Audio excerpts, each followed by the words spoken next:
Hi, I'm Michael Weoffin. And I'm Demetria Wack. Welcome to PolicyWise, a podcast from Youth Leadership Institute in collaboration with California Forward and their Young Leaders Advisory Council, where we challenge assumptions, discuss and question policy to find out, is this policy wise? Each episode, we invite current and rising policy leaders to discuss current events, social issues, and political topics in order to promote youth voice and establish a model of intergenerational policy discussions. Today, we have a very special episode to end off the craziest year of 2020, where we have on the PolicyWise team. Okay, welcome everyone. everyone say hi. Everyone say hi. Hey. Hi. Hey. So good. All right, we're going to start us off with Jarrett. Jarrett, can you tell us about yourself, what you do for the PolicyWise team, and your favorite breakfast food? Oh, geez. Okay. I'm Jarrett. For those of you who don't know, I am the editor on the PolicyWise. So I pick all the music, I edit the sound, I edit the episodes, that sort of thing. And I did like the logo too. So I don't know, just like, yeah, part of the team. And my favorite breakfast item. Breakfast is my favorite thing. So probably a breakfast sandwich, but also toaster strudel, maybe Pop-Tarts. Yeah. Very nice, very nice. And why don't you popcorn it over? Yeah. Abby, tell us about yourself. Hi, I'm Abby. I use she, her pronouns, and I make the social media graphics for PolicyWise.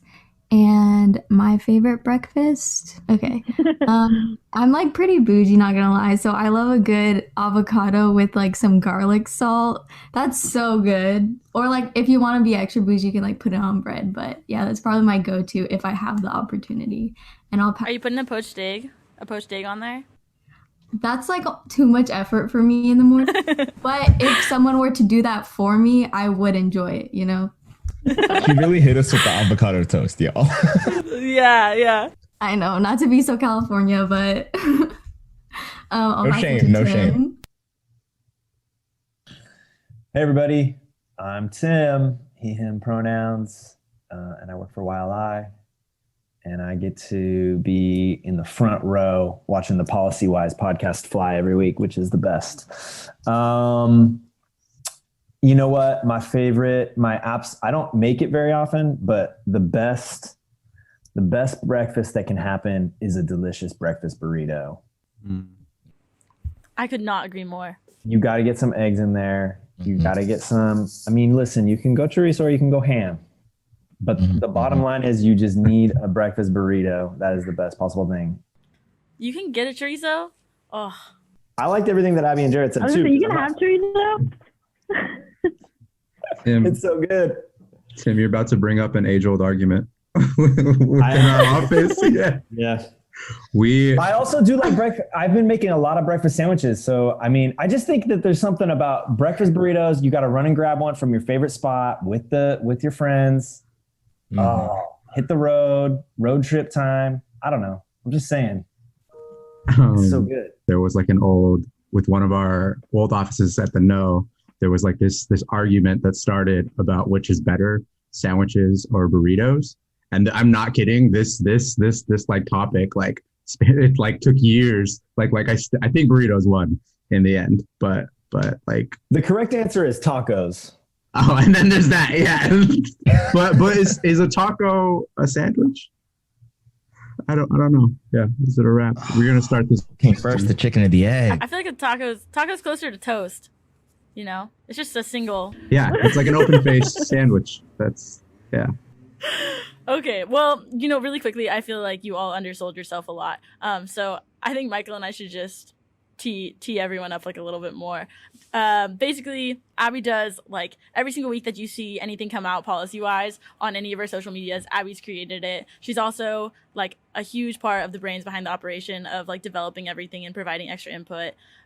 Tim is here every single week, like keeping us in order and making sure that we're all on track every single day, and also just like keeping us motivated and excited about doing this. Not that we aren't, but like in a sense that like really believing in us like every single week. And then Jarrett literally makes us look good. Like if you heard the uncut version of every single episode, you probably would never listen to a second episode. Jared makes it like Jared does like everything. So all the audio, anything that you could like possibly think of that's going on into what you're actually listening to, Jared's done it. Did I undersell that enough? Okay. I was just gonna add on to what you're saying. Without these people, this podcast would just not exist. Just straight up. And so, Jared's there for literally every single episode we've ever recorded. And they're helping us out, giving us tips on the background and sidelines. Tim has these beautiful emails that only the PolicyWise team knows of, in which literally outlines everything we need to do because, it's hard to keep track of, and Tim does a great job of that. And then Abby's the person behind the person. Like every time you see something really out there, the face of PolicyWise on social media. We might be the voice of PolicyWise, Demi and I, but really the look and feel is really the work of Abby and Jarrett together. So I'll take this moment and say thank you all. But we'll move on to our first question for everyone in this conversation. What has been your favorite PolicyWise moment so far? This is a tough one. And I'm still thinking about my answer, so I'm not going to start. But Abby, do you have an answer for us? I think this is also a tough question for me, but I think one of my favorite moments was, so we've had like a couple brainstorming sessions where really it's just thinking about like the mission and purpose of PolicyWise as a podcast, but also like the goals of PolicyWise. And this is like my first time ever working on a podcast. So those conversations have always been really interesting. And I think in particular, the first conversation we had, where it was really broad, it was kind of just like really just like spitballing what are your basic like goals with this, and just the conversation that came out of that, I feel like was one so like joyful, and like we laughed so much and all that's good stuff, but also it really just made me think about like the role that like having good intentions should have in everything you do, like thinking about not just we want to create a podcast because it's going to spark really cool conversations or whatever, but thinking about like the impact that those conversations are going to have, or the impact that y'all want those conversations to have. That was a really interesting conversation for me to be a part of. Who wants to follow that up? That was a great answer, Abby. I mean, Abby, that was a good one. That is a tough one to follow. I have a really specific moment that I loved a lot. And there's a lot of things I love about PolicyWise. It's one of my favorite things of 2020. But I think the thing that I love is when Jarrett sent over the first cut of Dr. Weber's episode. So for everybody at home, a little behind the scene action, we recorded like 3 or 4 episodes before we ever released anything. And we were really finding our feet, right? Like we were figuring out our mics, we were figuring out our levels, we were figuring out the sound. And the Dr. Weber episode was I think it was like the 4th one that we recorded, but it was the 2nd one we released. And when Jarrett sent over the cut, the first draft, he had found this amazing audio of Dr. Weber speaking at a rally, I think in Sacramento. And so he he edited in he sliced that tape up and put it into Dr. Weber's introduction. And it had so much energy with the music and like her speaking, like pumping up all these activists out at the state capitol in Sacramento. And I was like, oh, that is the sound we want. Like energy, youthful, some creativity. And then it just sets up Demi and Michael to have this really, I think, really awesome conversation with Dr. Weber. There's a lot of moments to love, but that one stood out as like, oh, this is like what's possible here. Oh, yeah, that's a good one. There's a lot for me. I mean, Jarrett has all the insides. Yeah. Yeah, I came up with a name PolicyWise. You should say that. Oh yeah, that's true too. Huh? I forgot about that. I have a lot of favorite moments, and it changes depending on the episode. Pretty much, I think it updates every time.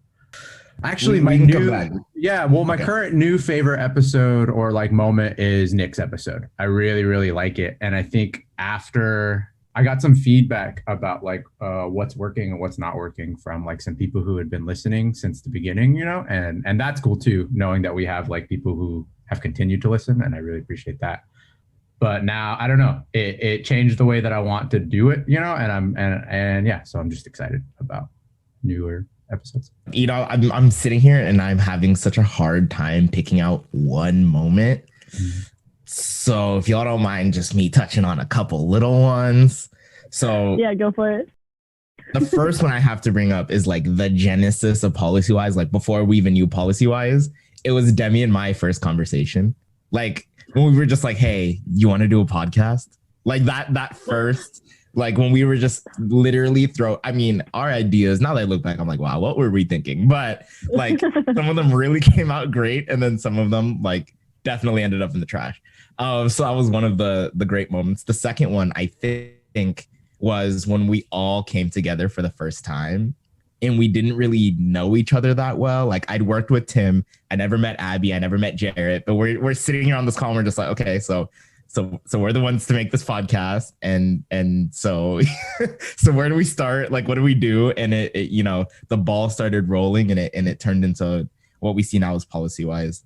The next moment I have to bring up, because it is literally one of my favorite PolicyWise moments, was after we recorded, I think it was the first episode or it might have been the first 2 episodes. And Jarrett pointed out our verbal tics. Oh, yeah. And I was laughing. So like, I literally laugh about it till this day when I remember that moment of just like both of us and how we do these things that are so specific to our verbal, just like, I don't know, our verbal habits and how he has to listen to it and like edit it out and how he could pick it up. I just think it's hilarious and awesome. And I'm literally laughing about it right now.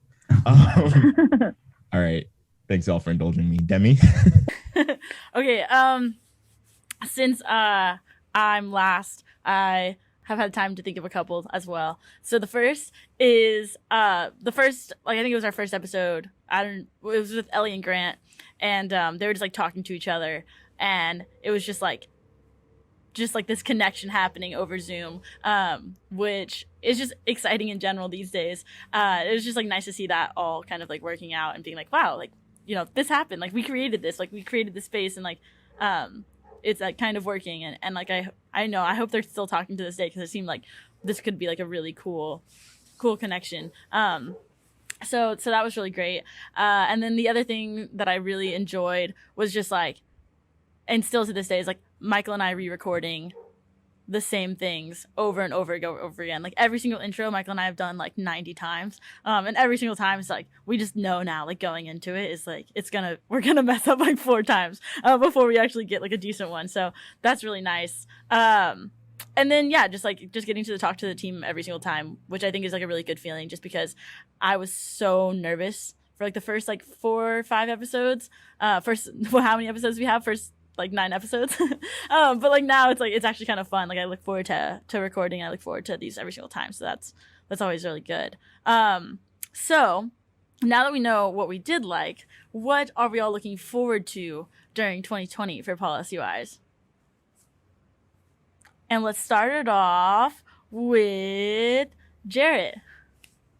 I'm looking forward to who we talk to, right? Like I feel like now we're still so small. We're such a small operation, you know what I mean? But I do think that we're getting traction. We're getting listeners, and like we've already gotten some like pretty awesome guests, like Dr. Weber, for instance, or Jacqueline, which was an awesome interview too. Probably another one of my favorite moments.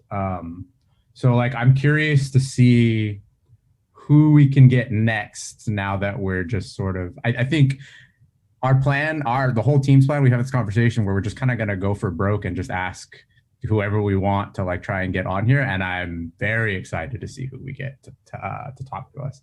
I don't want to like start dropping names because like I don't want to promise something and then like listeners are like, oh, I hope they're coming, and then they never do. But we'll see what happens. What about you, Tim? For 2021, in terms of PolicyWise, I am looking forward to 2 things. I think Jarrett, you hit a good one with all the amazing people we're going to talk to. I'm looking forward to continuing to listen to Michael and Demi have really good conversations, and to continue to find their like footing as hosts. That's like not an easy task, and y'all are really coming along on it. And I think the more we let you two have really smart conversations, the better off we're going to be. And then the second thing is, I'm looking forward to build some media partners. I'm trying to figure out, I think all of us together are really trying to figure out how we can have that maximum impact. I think that we are really committed to and confident we can have really good conversations. And my kind of like what I'm looking forward to is thinking about where we can wiggle those conversations into, right? Where can we sneak into some new listener ears and make our way, I think, into a place where we're having even greater impacts. And that's exciting because I think we're going to do it. What about you, Demi? What are you looking forward to? I think what I'm most looking forward to is just getting feedback from our listeners. I think that's like my main goal at this point, as well as just like biggest interest is like how can we improve, how can we provide a platform for youth in a better way, as well as provide something interesting to listen to, and help everyone kind of get to a place where they're interested in policy, but also like learning so much every time they come on. So that's what I'm like most excited about. And I guess we can get to that later, but like just like a little sneak peek, we're going to be releasing a survey here soon so that you can all provide your feedback. And I'm really excited for that. So Popcorn, Michael. Everybody, now I'm starting to realize what it's like to go last because people steal the good stuff. I'm really excited for new guests. I'm really excited to get feedback from the PolicyWise community. I think something I'm looking forward to that hasn't been brought up yet. Two things. One, to really get to know the PolicyWise community a little bit more. And then the second one is that there's a lot of good, fun stuff happening in 2021 that we get to talk about. We're just starting to get vaccines rolled out. There's going to be a lot of new elected officials taking office, some of the youngest ones, some of the most diverse. There's been so much that has happened in 2020 that I think 2021 is going to try to either reconcile or build off of, hopefully reconcile and hopefully build off of, some of the good stuff that started to shine through. And as Jared kind of mentioned, we have some good ideas in the works. And so I'm just really excited to get to execute those and see how it kind of builds off. Abby, what are you excited for? Pretty much seconding everything that everyone has said. And I think I'm also excited to grow the PolicyWise like social media community and really capitalize on that. And I think on like what Jarrett was talking about, like it would be awesome if we could use social media as a tool to like bring on guests to find folks who are interested in being on PolicyWise. And then also like I'm just like a listener of PolicyWise too. Like I listen to every episode, so I'm excited for the episodes that are going to come out in 2021 that are going to like address a lot of the things that Michael was talking about. So let's do something a little different. I'll take over for question asking for a second. Uh-oh. So Demi and Michael, which one of you would win in a game of spoons? And maybe someone can explain the rules of spoons for people who maybe don't know. Yeah, I'll take that, and I'll also take the W. So yeah, the way that spoons is played is there's spoons in the middle of the table. Everyone has cards on the outside. Each person has 4 cards to begin with, and there's a dealer. You have to only have 4 cards at a time, and you're passing cards around until you get all of the same suit in your, all the same number in your hand, card. Oh gosh. And so you want like 4 aces, 4 kings, 4 queens. And then you pass it around, and the winner is whoever gets all 4 first. And since there's a game with it's only 2 of us playing at a time, then it's whoever gets the first one. There's more tactical information, and we'll list those in the comments. we'll put a link to a YouTube video for spoons. So I'll really put that in there. Thanks, Jared. No, I was just gonna say that you wouldn't win. That's all I was gonna say. I used to play a lot in like middle school. It's over, Demi. This it's natural now. It happens in my dreams. See, that's fair, but because there's only 2 players, I think we just have to recognize the fact that it's actually left to luck completely in this game, or whoever's dealer. And considering that I'm the one who makes the scripts for the episodes usually. Like I started off, I have a feeling that I would also start off the Game of Spoons, and so I would also start off having the hand, and like I would obviously be the dealer, and then therefore like I would get the cards first, and so I would probably win. I don't know, it's just a fact. I did not expect you to come for the jugular like that. I didn't either when it came out. So what I heard was that you would stack the deck in your favor. Literally. That's what I took away from that. Okay, I'll forfeit that. I can't even come up with a response that would beat that. You got this one, Demi. Okay, thank you. I think we should do one more little fun question. Yeah? Okay, cool. Thanks, guys. Okay, thanks, everyone. Okay, if you had a billboard on the LA freeway with a quote, what would that quote be? And it has to be like cited by you. So it would be like Demi Wax quote. Listen to PolicyWise. Tim Haydock. Bam, he got done. You know what? You got to always be promoting. Always be promoting. I'm having a hard time thinking of a quote. So Tim, that's the winner right there. That has to be. I don't know. I feel like Abby's got something. It's gonna come out all nice too on that mic. I know. Y'all can't see this, but she has this ridiculously nice mic. It's so nice. But they can hear it. Yeah. Wait, so this is supposed to be like a quote that, like our own quote that from us. Okay. Yeah. Or cite your sources. APA. Why'd you choose APA? APA, I know. That was my favorite detail. No one uses the other one anymore. MLA, that's the other one. Or Chicago. Dang, I was using Turabian, which was like adopted from Chicago. Bro, what? Yeah, dude. Chicago Turabian. I'm pretty sure that's what it was called. Dang. Is that old too? What? I've never heard of it. I've never heard of that in my life. That's a made up word. No, check this. I'll send the link right now. This is the exact one I had. I'm gonna cover up the date.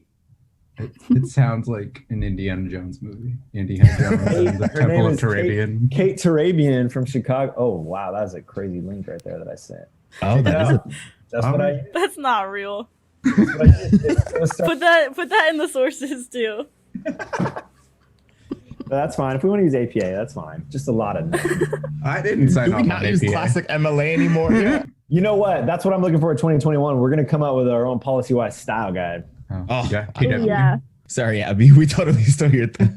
I don't know. I would probably, following Tim's lead, I would probably do follow YLI Institute on Instagram, Twitter, Facebook. Just got to plug. Always branding, you know. Always be plugging. All right, Jarrett. Man, I don't. Well, see, now I feel like I have to plug something, right? Right. Come on, none of you guys like think about like if I ever get famous one day, like I'm gonna say this quote. Maybe not. Of course. I mean, I have my own, but like I know we all do this. this is weird. I could tell you what I want on my headstone. I have that. I've had this planned since like I was 15. I want my journal. Journal? Yeah, it is. Dear diary. No, I want it to say all great men are dead and I'm not feeling well. And that. I don't want any year or anything. I just want it to be a cryptic gravestone. And yeah. And I'm not feeling well. Yep. That is so good. That is good. It's a pretty good one. That thinks our audience are all gonna take that now. Yeah, probably. It's okay. All 3 million of them listeners. Yeah, all 4. I'm just kidding. There's more of you. I was thinking, like off of the spirit. I don't know. Okay, y'all, I'm still, and I went on a Twitter rant last night. Not a rant, but like I tweeted a few times. I'm really pissed about that stimulus package. Always be plugging. Tell the people where to find your Twitter rants. Oh, you right. At Wiafe at WIAFE2, the number 2, WIAFE, Michael Wiafe. Thank you. Thanks for the tip, Tim. Tim. Yeah, so I was like going on a low-key rant about the stimulus package. So I think I would probably say never take your vote for granted ever again. Because like, not to get too serious for a moment, but really if the coalition, if people had figured out how serious things were in 2018 and 2016 instead of 2020, like think about how different of a place we would be. So like it honestly like if I were to go back in time like 5 years, I would literally be like, y'all, please. And I'm outing myself that I almost didn't vote in 2016 too, because I was like, what's the point? Clinton's gonna win. Like, come on, doesn't even matter. Like, I was a freshman in college. It was just kind of like, yeah, whatever, politics. Even though that was my major, like, I was still just like, yeah, whatever. People are gonna do what they're gonna do. Now I'm looking back and I'm like, yo, we literally like signed our own contract back then. Not only, you know, with some of the stuff that happened, but some of the negotiations that happened and the key people, like, they just straight up wouldn't have been there. So anyway, I'm just reflecting on all that and seeing how, you know, how different things could have been, and how honestly our generation is never going to take a vote for granted again because of how much, like, even, you know, adult dependents don't get stimulus, like won't get the 600, meaning if you're a student and you lived at home, you're not like, anyway, my rant's over. Thank you for coming tonight to talk, and I'm gonna get off the soapbox. No, that's really good. No, I'm with you. I just don't know if that's all gonna fit on a billboard. That's real. Check it out. Every episode, Michael, you've gone into a moment like that where you just like break down something. It's like how you see it and stuff. I've been calling them Michael moments secretly because I love alliteration.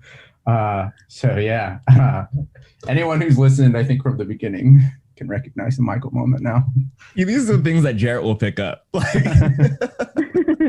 There will be a point every episode where I get passionate enough to go on a rant and just like, you know. Seen it happen. Thanks for pointing that out. Because now I'm gonna listen for every episode and be like, where's the Michael moment? Right? Yeah. But we need it. It's not a complete episode until we get it, and we need, you know, every episode needs a Michael moment and then like a quick Demi like joke. Yeah, kind of like speeds over. Sometimes people catch it, sometimes they don't. It's so good. That is sorry. very true. And usually I catch it. I'm like laughing on mute. Oh, that's good. That's good. You know, do we want to wrap it up with a you know, more serious tone question? Yeah. Yeah. Do we? Are we Let's ready? do it. We're ready. I'm so warmed up. Cool. So looking out broadly into what's set for 2021, we already talked about what we're excited about. I already mentioned that there's some really exciting, like, actual policy, government, you know, stuff happening. The COVID vaccine, possible reopening of the US and the world, a new federal administration, Senate battle in Georgia. What are you looking forward to policy-wise? You see what I did there? Whoa. I had to. He said the thing. Well, I think just in general, seeing the Biden administration in action is going to be really interesting because Trump was elected when I was a sophomore in high school. And like previous to that, like I wasn't really that politically involved or like educated or anything. And so like in most of my like political awareness has been while Trump has been in president. And so I like, it's weird for me to think about someone who I see, like, obviously Biden is probably wouldn't have been my first choice if there had been other more progressive candidates, but like, it's going to be interesting to have someone in office who is kind of like an ally, or who is at least not like, I feel like, my direct opposition. So that's going to be really exciting. And then also I think just seeing if the uprisings of this past summer have, if the folks on the ground are listened to and if their needs are listened to, and just like long-term impacts that the movement might have. That'll be really amazing and interesting to see play out in 2021, especially as we all kind of get out of COVID with the vaccine and everything. That was a great point, Abby. And like, I'm so excited to see what the people who learn their political awareness during like Trump, because I think, I don't know, for me, it was Obama. So when Trump came out, it was kind of like, what's he doing? Like, what, what's going on here? So yeah, that's really exciting. That's all I want to say. For me, if I can follow that up, I'm really excited. Like, all the other stuff is really exciting. Don't get me wrong. But I think the one thing nobody's kind of like talking about is with the end of 2020, the election of 2020, every elected official is now looking at 2022 as like the next battle. And so I'm really curious what's going to shape up for politics as we lead up to 2022. I know that there's a recall Gavin Newsom campaign that's trying to ramp up here in California. And so we're going to see how that plays out. But he also has very strong support according to polling. And so, will polling hold true in California? All that, there's so many big questions from 2020 that I think went unanswered. And I think 2022 is going to be when it gets answered. And so I'm really curious to see how people's actions change when they're, let's say senators are going to be on the re-election now instead of kind of being on the backseat and doing whatever they want. California executive elections are going to be back. We have how did I even forget? I'm really excited to see who Newsom is going to appoint to replace Kamala Harris and Becerra. I'm trying to remember his first name. How did I forget? Anyway, I'm really excited to see how Newsom is gonna replace Kamala Harris and the Attorney General, because I think that's gonna really change California politics a little bit, and will have pretty strong federal implications. I can go. I'm looking forward to similar stuff, but I'm kind of mostly looking forward to seeing how the media changes next year, right? With the end of the beginning of Donald Trump's presidency has been one of confusion and just like shouting, and like it just suddenly the news was super pop culture-y to me. It was like entertainment more than it was information, right? And like that's not new. That's not this like grand observation, right? But like it just was, and without him being the center of like Washington, D.C. and our political world, like I'm just curious, is the news going to be boring again? Like, is that the angle they're going to go for? Or is it going to stay? How do you keep that sensationalized like media entertainment without your ringleader, right? And so it's not like I think he's going away or anything. I'm pretty sure he's going to do his own media thing. I mean, that's what people think. And I know he's not just going to like disappear from the headlines or the news or anything, right? But I'm curious to see what happens next, right? Like, how do politicians behave now that we've had this world, now that we've had this like this reality TV politician, and people have definitely like shaped themselves, like politicians have like shaped themselves to like emulate his exact like public persona, so yeah, I'm just kind of curious what happens next. I'm right there with you. That's a good point, Jared. I mean there's a lot of things that I'm keeping my eye on and thinking about. I think the kind of most immediate one is what will happen with the promised, next early Biden administration stimulus package, particularly the way that the kind of big federal dollars being injected into local governments. I think that what we have seen with the CARES package that local governments received is that they were more responsive to people's needs, like in certain places, offering straight up cash aid for rent support, or directing, big chunks of money to youth jobs programs or culturally competent mental health resources. So I'm really interested to see right away the kind of trajectory so that the recovery from COVID can be, and the economic fallout from COVID can be a just one. I mean, we have a lot of work to do. A recovery is not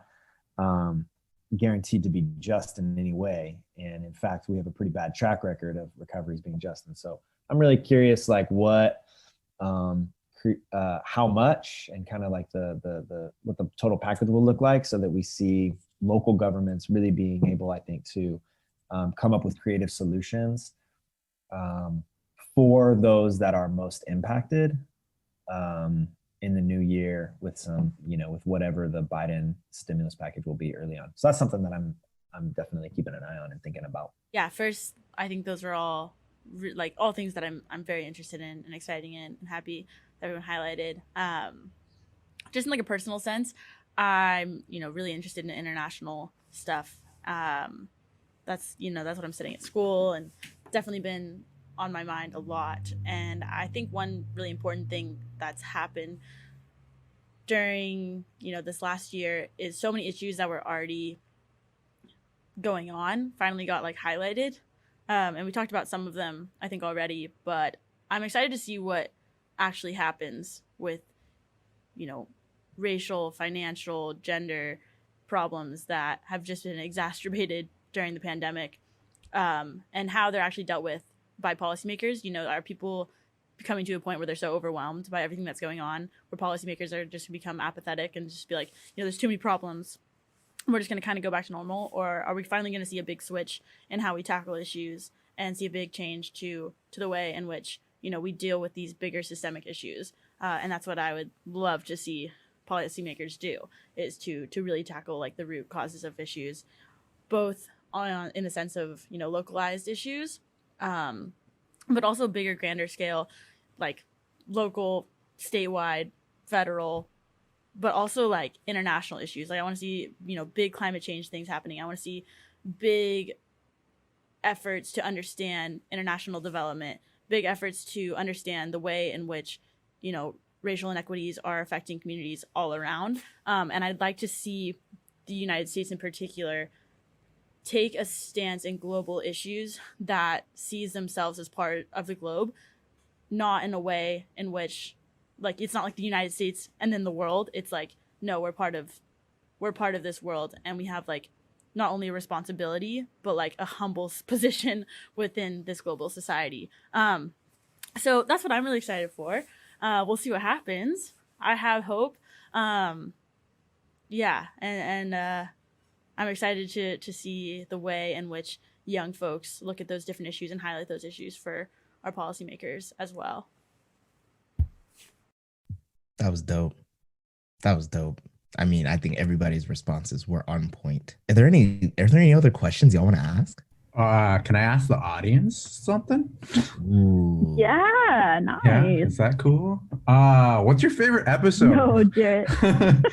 I want to know. What's so. I'll be straight up. I personally have never worked consistently on a podcast, right? Like I've done little podcasts, I've done little episodes, like I've helped other people like with their things before, for sure. But this is like the first one for sure that like, this is a thing we're all helming and doing and trying to make better. And so like, I really do want to know what you all think, the audience, like, what's working for you in terms of like the content that we're making, in terms of the guests we're having, in terms of like, I don't know, even the vibe, like the music and stuff. Like, was there a moment where you were like, dang, I can't wait to see what else this team comes up with, you know what I mean? And so I'm really curious about that. And I know, I'm going to segue that Demi has come up with a little survey for us. Okay, yeah. So in collaboration with the whole team, we've come up with some questions that we are hoping the audience could help us answer.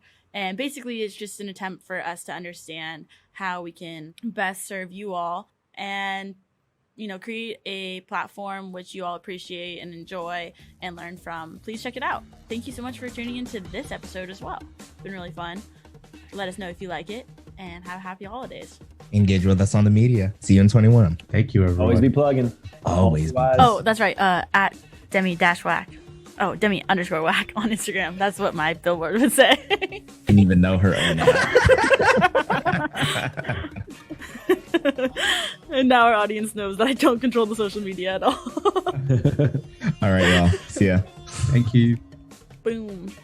This was a podcast recording of PolicyWise. We are your hosts, Michael and Demi. PolicyWise is a production of Youth Leadership Institute in partnership with California Forward and their Young Leaders Advisory Council. Jared Ramonos produced this episode, and the music was created by Ian Post and sourced from artistlist.io. If you want to find more great youth content, check out YLI.org and be sure to subscribe to PolicyWise on iTunes and Spotify or wherever you get your podcasts, and leave us a review. It really helps. To discuss this episode, engage with us on Instagram, Twitter, and Facebook at PolicyWisePod and hashtag your discussion with hashtag PolicyWise. See you next time for more youth voice and policy discussion on PolicyWise.